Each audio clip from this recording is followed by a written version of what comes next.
بسم الله الرحمن الرحيم. بسم الله الرحمن الرحیم الحمد للہ وکفا والصلاة والسلام علی من لا نبی بعد اما بعد. عزیز طلبہ، آج کتاب الہدایہ جز ثالث کا سبق نمبر 204 ہے،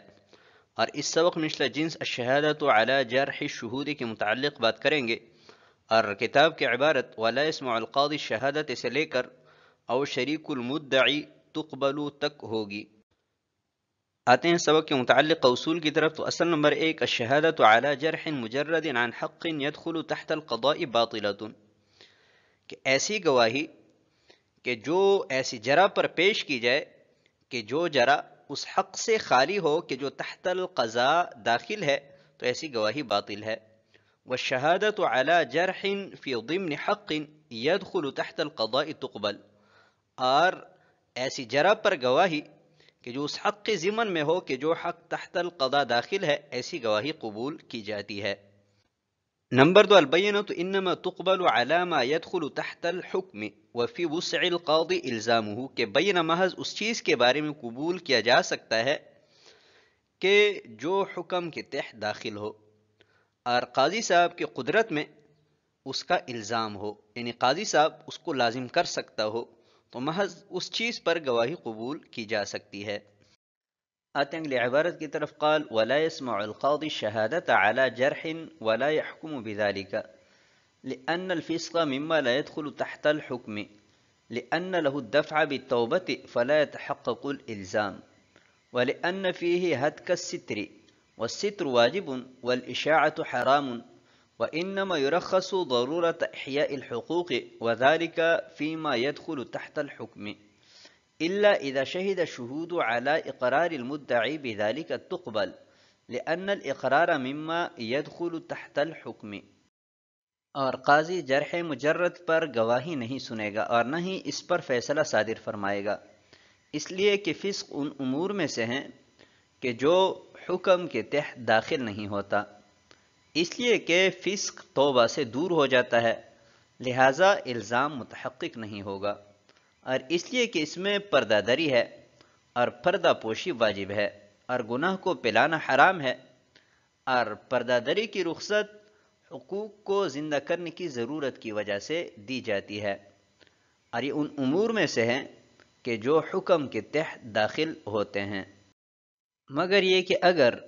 گواہوں نے اس میں مدعی کے اقرار پر گواہی دی تو قبول کی جائے گی، اس لیے کہ اقرار ان امور میں سے ہیں کہ جو حکم کے تحت داخل ہوتا ہے. قال ولا يسمع القاضي شہادت علی جرح، اس عبارت کو سمجھنے سے پہلے یہ بات آپ ذہن میں رکھیں کہ جرح کی دو قسمیں ہیں، جرح مجرد اور جرح غیر مجرد. جرح مجرد یہ ہے کہ جس کی وجہ سے نہ تو اللہ تعالیٰ کا حق ثابت ہوتا ہے اور نہ ہی بندے کا حق، اور یہ قضاء قاضی کے تحت بھی داخل نہیں ہوتا. مثلا مدعی نے مدعی کے گواہوں کے بارے میں یہ کہا کہ تو فاسق ہے، زانی ہے یا شرابی ہے، خالص تنقید کے طور پر کہا، تو قاضی صاحب مدعی سے اس پر بینہ طلب نہیں کرے گا، یعنی اگر وہ گواہوں کو پیش کریں تو ان کی گواہی نہیں سنی جائے گی، کیونکہ جرح مجرد پر گواہی ہے اور جرح مجرد قضاء قاضی کے تحت داخل نہیں ہے. زیادہ سے زیادہ اس سے گواہوں کا فسق ثابت ہوگا، اور فسق بھی توبہ کی وجہ سے زائل ہو جاتا ہے. اور جرح غیر مجرد یہ ہے کہ جس کی وجہ سے یا تو اللہ تعالیٰ کا حق ثابت ہوتا ہے یا بندے کا حق ثابت ہوتا ہے، اور یہ قضاء قاضی کے تحت بھی داخل ہوتا ہے. مثلا مدعی نے مدعی کے گواہوں کے بارے میں یہ کہا کہ انہوں نے زنا کیا ہے یا چوری کی ہے یا شراب پی ہے یا انہوں نے میرے 1000 روپے ادا کرنے ہیں، تو اس سے تو اللہ تعالیٰ کا حق ثابت ہوتا ہے، یعنی حد واجب ہوگی، یا بندے کا حق یعنی پیسے واجب ہوں گے، تو یہ قضاء قاضی کے تحت داخل ہے. اس پر قاضی صاحب مدعی کے گواہوں کو سن سکتا ہے. اب آتے ہیں اصل مسئلہ کی طرف. مسئلہ یہ ہے کہ ایک شخص نے کسی پر دعویٰ کیا اور اپنے دعویٰ پر بینہ پیش کیا، تو مدعی کو اس بینہ پر جرح کا حق حاصل ہے، لیکن اگر وہ جرح مجرد کرتا ہے جس کی تعریف پہلے گزر چکی، تو قاضی صاحب اس کے بینہ کو نہیں سنیں گے، کیونکہ بینہ اس لیے سنا جاتا ہے تاکہ اس کی بنیاد پر قاضی صاحب کوئی چیز لازم کر سکیں، یعنی الزام کے لیے بینہ سنا جاتا ہے۔ اور یہاں پر مدعا علیہ جس چیز پر بینہ پیش کرتا ہے اس کا الزام قاضی صاحب کے اختیار میں نہیں ہے۔ مدعا علیہ کا بینہ مدعی کے گواہوں کے فسق پر ہے کہ وہ فاسق ہے، اور فسق کا الزام قاضی صاحب کے اختیار میں نہیں ہے، لہٰذا اس بینہ کے سننے میں کوئی فائدہ نہیں ہے، تو قاضی صاحب مدعا علیہ کی اس بینہ کو نہیں سنیں گے۔ لِأَنَّ لَهُ الدَّفْعَ بِالتَّوْبَةِ، فسق قضاء قاضی کے تحت داخل کیوں نہیں ہے؟ تو فرماتے ہیں کہ اس وجہ سے کہ فاسق اپنے فسق کو توبہ کے ذریعے ختم کر سکتا ہے، توبہ کر لیں تو فسق ختم ہو جائے گا، تو اس میں الزام کا معنی متحقق نہیں ہوگا۔ تو جب الزام کا معنی نہیں ہے تو گواہی کا کوئی فائدہ نہیں ہے، اس وجہ سے قاضی صاحب مدعا علیہ کی طرف سے پیش کردہ بینہ اور شہادت کو نہیں سنیں گے۔ وَلِأَنَّ فِيهِ حَتْكَ السِّتْرِ، یہ دوسری دلیل ہے کہ مدعا علیہ کے گواہوں کو کیوں نہیں سنا جائے گا۔ فرماتے ہیں کہ مدعا علیہ کے گواہوں کو اگر سنا جائے تو اس میں پردہ دری ہے، اور حالانکہ ہمیں پردہ پوشی کا حکم دیا ہے، پردہ پوشی واجب ہے۔ اشاعت فاحشہ یعنی کسی حرام اور ناجائز کام کو پلانا یہ حرام ہے۔ حرمت کی دلیل یہ ہے کہ اللہ تعالیٰ قرآن میں فرماتے ہیں کہ ان الذین یحبون ان تشیع الفاحشۃ فی الذین آمنوا لہم عذاب علیم۔ اشاعت فاحشہ کے ارتکاب پر اللہ تعالیٰ نے دردناک عذاب کی دھمکی دی ہے، اور وعید جو ہے وہ حرام کام کے ارتکاب پر آتی ہے۔ تو اس آیت کریمہ سے معلوم ہوا کہ اشاعت فاحشہ یہ حرام ہے۔ تو ابھی اگر مدعا علیہ کے گواہوں کو سنا جائے تو ایک حرام فعل یعنی اشاعت فاحشہ کے مرتکب ہوں گے، اور حرام فعل کا مرتکب فاسق ہوتا ہے، اور فاسق کی گواہی قبول نہیں ہوتی، تو اس وجہ سے قاضی صاحب مدعا علیہ کے گواہوں کو نہیں سنیں گے۔ وَإِنَّمَا يُرَخَّصُ ضَرُورَةَ إِحْيَاءِ الْحُقُوقِ، ذہن میں ایک سوال پیدا ہوتا ہے کہ پھر زنا اور چوری کی صورت میں اور اسی طرح دیگر جرائم کی صورت میں گواہی کیوں سنی جاتی ہے، حالانکہ اس میں اشاعت فاحشہ ہے؟ تو اس کا جواب صاحب ہدایہ نے یہ دیا ہے کہ اگرچہ اس میں اشاعت فاحشہ ہے لیکن یہ گواہی ضرورت کی بنیاد پر سنی جاتی ہے۔ ضرورت کیا ہے؟ تاکہ شریعت کا حق زندہ ہو یا بندے کا حق زندہ ہو۔ تو احیاء حقوق کے لیے گواہی سننا جائز ہے، اور محض تنقید کی بنیاد پر یا الزام کی بنیاد پر جو لوگ گواہی پیش کرتے ہیں تو ان کی گواہی نہیں سنی جاتی۔ ایک شخص نے زنا کیا، گواہ پیش کیے گئے، تو یہ گواہ جو پیش کیے گئے اس لیے ہے تاکہ شریعت کا حق ثابت ہو، یعنی حد ان پر جاری ہو اور باقی لوگ زنا سے دور رہیں۔ ایک شخص نے چوری کی ہے تو اس پر گواہی اس لیے دی جاتی ہے کہ بندے کا حق ضائع ہونے سے بچ جائے۔ وَذَلِكَ فِي مَا يَدْخُلُ تَحْتَ الْحُكْمِ، حقوق کو زندہ کرنا یہ قاضی صاحب کے حکم کے تحت داخل ہے، لہٰذا اس پر گواہی سن سکتا ہے، کیونکہ قاضی صاحب اس میں الزام کر سکتے ہیں، برخلاف فسق کے کہ فسق کو قاضی صاحب لازم نہیں کر سکتے، اس وجہ سے اس پر گواہی بھی نہیں سن سکتے۔ إِلَّا إِذَا شَهِدَ الشُّهُودُ عَلَى إِقْرَارِ الْمُدَّعِي بِذَلِكَ، اور اگر مدعا علیہ کے گواہوں نے اس بات کی گواہی دی کہ مدعی نے خود اقرار کیا ہے کہ میرے گواہ فاسق ہے، تو اس صورت میں قاضی صاحب بینہ سن سکتے ہیں اور اس کی بنیاد پر فیصلہ بھی کر سکتے ہیں، کیونکہ اقرار قضاء قاضی کے تحت داخل ہے، تو جب قضاء قاضی کے تحت داخل ہے اس پر بینہ بھی سن سکتے ہیں اور اس کی بنیاد پر قاضی صاحب الزام بھی کر سکتے ہیں۔ آتے ہیں اگلی عبارت کی طرف، قال ولو اقام رجل ای المدعى علیہ البینۃ ان المدعی استأجر الشہود لم تقبل لأنها شهادة على جرح مجرد، والاستئجار وإن كان أمرا زائدا عليه فلا خصم في إثباته لأن المدعى عليه في ذلك أجنبي عنه، حتى لو أقام المدعى عليه البينة أن المدعي استأجر الشهود ب10 دراهم ليؤدوا الشهادة وأعطاهم 10 من مال الذي كان في يده، تقبل لأنه خصم في ذلك ثم يثبت الجرح بناء عليه. وكذا إذا قامها على أني صالحت الشهود على كذا من المال ودفعته إليهم على ألا يشهدوا علي بهذا الباطل وقد شهدوا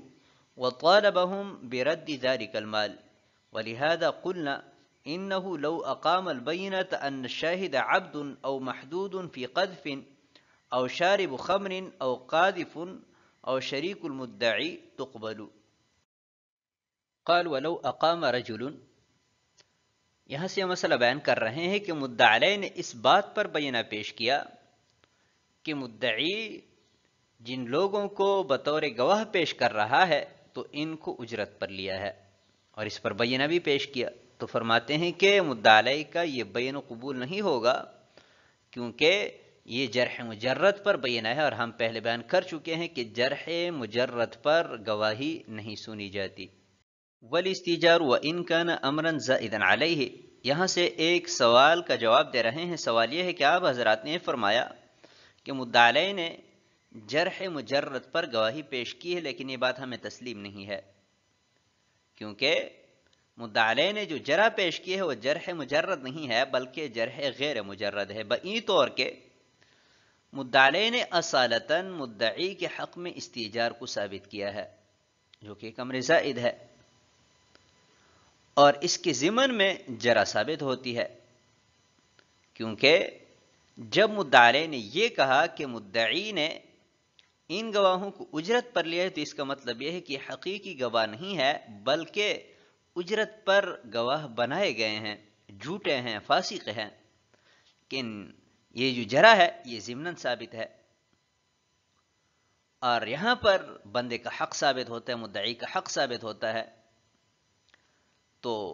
یہ جرح مجرد نہیں رہا، کیونکہ جرح مجرد میں تو کسی کا کوئی حق ثابت نہیں ہوتا۔ جب مدعی کا اس میں حق ثابت ہوا تو یہ جرح غیر مجرد ہوا، اور جرح غیر مجرد پر جو گواہی پیش کی جاتی ہے وہ سنی بھی جاتی ہے اور قبول بھی کی جاتی ہے، لہٰذا یہاں پر گواہی قبول ہونی چاہیے۔ تو اس کا جواب صاحب ہدایہ نے یہ دیا ہے کہ استیجار جرح پر ایک امر زائد ہے، لیکن مدعی کے لیے استیجار کا جو اس بات کر رہا ہے اس کا وہ اہل نہیں ہے، کیونکہ اس بات حق کے لیے، کسی حق کو ثابت کرنے کے لیے یا تو بندہ خود خصم ہو یا نائب ہو، تو یہاں پر نہ تو مدعی علیہ خود خصم ہے مدعی کا اور نہ ہی اس کی طرف سے نائب ہے، لہٰذا یہ استیجار غیر معتبر ہے، کیونکہ مدعی علیہ کی حیثیت اس میں ایک اجنبی شخص کی ہے، اور اجنبی شخص اس بات حق کا اہل نہیں ہے۔ تو جب استیجار غیر معتبر ہوا تو پیچھے صرف جرح مجرد رہا، اور جرح مجرد پر گواہی قبول نہیں کی جاتی۔ حتی لو اقام المدعی علیہ البینۃ، یہاں سے صورت بیان کر رہے ہیں کہ مدعی علیہ نے اس بات پر بینہ پیش کیا کہ مدعی نے ان گواہوں کو 10 دراہم کے عوض گواہی کی ادائیگی کے لیے اجرت پر لیا ہے، اور 10 دراہم اس مال میں سے ادا کیے ہیں کہ جو میں نے مدعی کے پاس رکھوائے تھے۔ تو اس صورت میں مدعی علیہ کی اس دعوی کی وجہ سے مدعی کا خصم ہوا، اور خصم اس بات حق کا اہل ہوتا ہے، لہٰذا اصالتاً یہاں پر استیجار ثابت ہو جائے گا اور ضمناً جرح بھی ثابت ہوگی، کیونکہ مدعی علیہ کی اس دعوے کا مطلب یہ ہوا کہ یہ حقیقی گواہ نہیں ہے بلکہ جھوٹے لوگ ہیں، گواہی دینے کے لیے ان کو اجرت پر لیا ہے، تو اس جرح میں مدعی علیہ کا حق بھی ثابت ہوتا ہے، تو اس وجہ سے جرح مجرد نہیں ہے بلکہ جرح غیر مجرد ہے، اور جرح غیر مجرد پر جو گواہی پیش کی جاتی ہے وہ قبول ہوتی ہے۔ وَكَذَا إِذَا قَامَهَا عَلَىٰ أَنِّي صَالَحْتُ الشُّهُودَ، اور اسی طرح اگر مدعی علیہ نے اس بات پر بیانہ پیش کیا کہ میں نے ان گواہوں کو مال دے کر اس بات پر ان کے ساتھ مصالحت کی تھی کہ وہ اس ناجائز معاملے میں میرے خلاف گواہی نہ دیں، لیکن انہوں نے گواہی دی لہٰذا مجھے اپنا مال یہ واپس کریں، تو اس صورت میں مدعی علیہ کی طرف سے جو جرح کیا گیا ان گواہوں پر یہ جرح غیر مجرد ہے، تو جرح غیر مجرد پر جو بینہ پیش کیا جاتا ہے وہ قبول ہوتا ہے۔ وَلِهَذَا قُلْنَا، صاحب ہدایہ فرماتے ہیں کہ جرح مجرد اور غیر مجرد کو مد نظر رکھتے ہوئے ہم کہتے ہیں کہ اگر کسی مدعی نے اس بات پر بینہ پیش کیا کہ گواہ غلام ہے تو اس کا یہ بینہ قبول ہوگا، کیونکہ جرح غیر مجرد ہے، اس لیے کہ کسی پر عبد ہونے کا دعویٰ کرنے کا مطلب یہ ہے کہ مسلوب الولایت ہے، اس کو ولایت حاصل نہیں ہے، اور ولایت کا سلب ہونا یہ اللہ تعالیٰ کا حق ہے، تو اس میں چونکہ اللہ تعالیٰ کا حق ثابت کیا جا رہا ہے، اس لیے جرح غیر مجرد ہے، اور جرح غیر مجرد پر جو بینہ پیش کیا جاتا ہے وہ قبول ہوتا ہے۔ او محدود فی قذف، یا مدعی نے یہ دعویٰ کیا کہ یہ گواہ محدود فی القذف ہے اور اس پر بینہ پیش کیا تو بینہ قبول ہوگا، کیونکہ محدود فی القذف مردود الشہادہ ہے، اور رد شہادت اللہ تعالیٰ کا حق ہے، تو اس میں اللہ تعالیٰ کے حق کا اثبات ہے، اس وجہ سے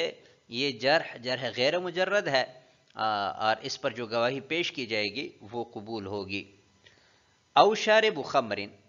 یا مدعی نے یہ دعویٰ کیا کہ گواہ جو ہے یہ شراب پیتا ہے، تو اس کا مطلب یہ ہے کہ اسے حد لگنی چاہیے، اور حق اللہ تعالیٰ کا حق ہے، اس وجہ سے یہ جرح غیر مجرد ہے، اور اس پر جو بینہ پیش کیا جائے گا وہ قبول ہوگا۔ او قاذف، یا یہ دعویٰ کیا کہ یہ گواہ بہتان تراز ہے تو بھی اس پر پیش کردہ بینہ قبول کیا جائے گا، کیونکہ جرح غیر مجرد ہے، اس وجہ سے کہ اس میں اللہ تعالیٰ کا حق اور بندے کا حق ثابت کیا جا رہا ہے۔ او شریک المدعی تقبل، یا مدعی نے یہ دعویٰ کیا کہ جس مال پر دعویٰ کیا جا رہا ہے اس مال میں یہ گواہ مدعی کا شریک ہے، اور شریک اپنی گواہی میں متہم ہونے کی وجہ سے مردود الشہادہ ہے، اور رد شہادت اللہ تعالیٰ کا حق ہے، تو یہاں پر بھی اللہ تعالیٰ کا حق ثابت کیا جا رہا ہے، اس لیے جرح غیر مجرد ہے، اور اس پر مدعی کی طرف سے پیش کردہ بینہ قبول کیا جائے گا۔